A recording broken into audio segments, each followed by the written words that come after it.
but also many times just going for a walk and talking about what we see and observe. Routines also complement this concept of environment. The moments, as I like to call them, that I prioritized on a weekly, if not daily basis were free play. This was the time when my child goes to find something he or she wants to play with. It doesn't matter if he plays alone or with a sibling. However, myself as mom, I make sure that my child is safe, but I don't usually engage in this specific moment unless my child comes and looks for me.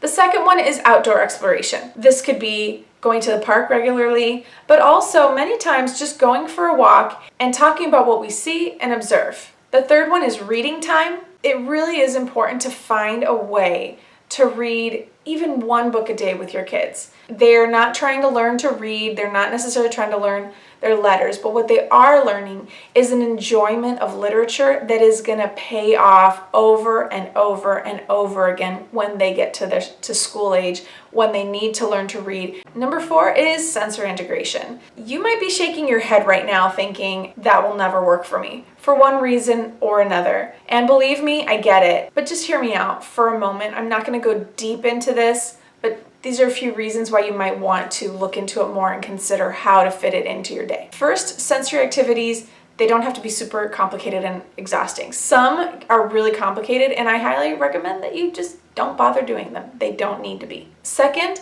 I found that my children and other toddlers that I've worked with informally and formally, they often engage with sensory activities so deeply and so peacefully that it actually can become a really relaxing part of your day. At least it did for me. But before continuing, let me know in the comments if this idea of sensory integration, sensory activities just freaks you out or not, and why. And finally, before moving on from sensory activities, the level of learning that can happen during sensory play is astronomical. I mean, really exponential. And you're really not going to want to miss out on that. The fifth moment is independent playtime. And this is different from free playtime in that it is meant to be alone time, with maybe 3 toys to choose from. Obviously, there are varying circumstances that determine how this might look for each family. But working toward this goal for each of your children can pay off in so many ways. Sixth is meal and snack times. Well, duh, you might be saying. But really, meal and snack times have always been an excellent opportunity for us to promote all kinds of learning, especially because mealtime is engaging pretty much all of the senses. And then finally, sleep and napping. Now, I know this one can be tough. If your child struggles to sleep through the night or to take a decent nap, I highly recommend that you visit the Baby Sleep site. I'm not endorsed by them. No one is paying me to recommend them. But the truth is, I have been a client of theirs. When my second child was little, there was a point where I paid for coaching to get him on a healthier sleep routine. And the money that we paid to get that coaching was so worth it. They really know what they're doing. They're so professional. They adjust to every family's style. And it really saved me from further sleep deprivation. And it saved the entire family from a cranky toddler and a cranky mom. Each of these moments I just described give your children lots of opportunities, frequent, well-rounded opportunities to grow in the areas that I mentioned at the beginning of the video. For example, independent play is an important opportunity for toddlers to practice making choices without the input of others. This includes the choice to just look at the ceiling. They also practice problem solving without help. What might this sound like in their head? I can't make this toy work the way I want. I can choose to try again the same way, try again with a new approach, or play with something else and come back to it later. And they also practice concentrating on solving a problem or on simply playing with one toy without any distraction from another person. Another example is mealtime. Meal and snack time isn't just about getting nourishment. Sensory input is happening at really high levels as children engage 4 and 5 of their senses consistently, especially if they are allowed to mostly feed themselves, touch their food, and get messy. It also helps and is really important that they're not distracted by other stimuli like TVs and tablets. Another reason that meal and snack time is so important is because as you let them practice feeding themselves, the physical development of their small muscles or their fine motor skills and hand-eye coordination are being worked on so much.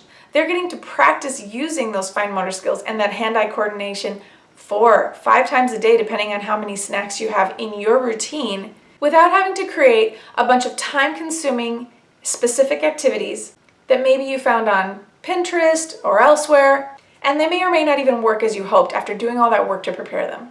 Observation also helps us to make decisions about routines. I observed that my daughter was less clingy when I went back and forth between independent type moments versus interacting with mommy type moments. For example, let's say we start out the morning with outdoor exploration. That's interaction with mommy.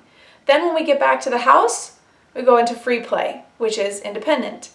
After free play, we have snack together, another opportunity for interaction with mommy. Then back to free play again, then a morning nap, which doesn't really count as either of them. And after that morning nap, reading books together, which again is interaction with mommy.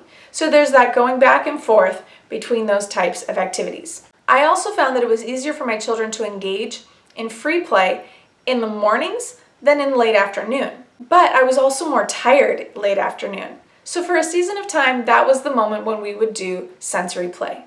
That's what worked for us. And a third thing I observed was how long my kids tended to stay engaged in the different moments, again, of the day. This gave me first an idea of how much might fit into the morning or in the afternoon, but I always maintained a level of flexibility to accommodate the days that my children, for one reason or another, may have a shorter attention span in free play or a longer attention span in free play or another moment, so that I could transition them to something else when they needed it the most. My rule of thumb usually was to let them play as long as they were in the zone.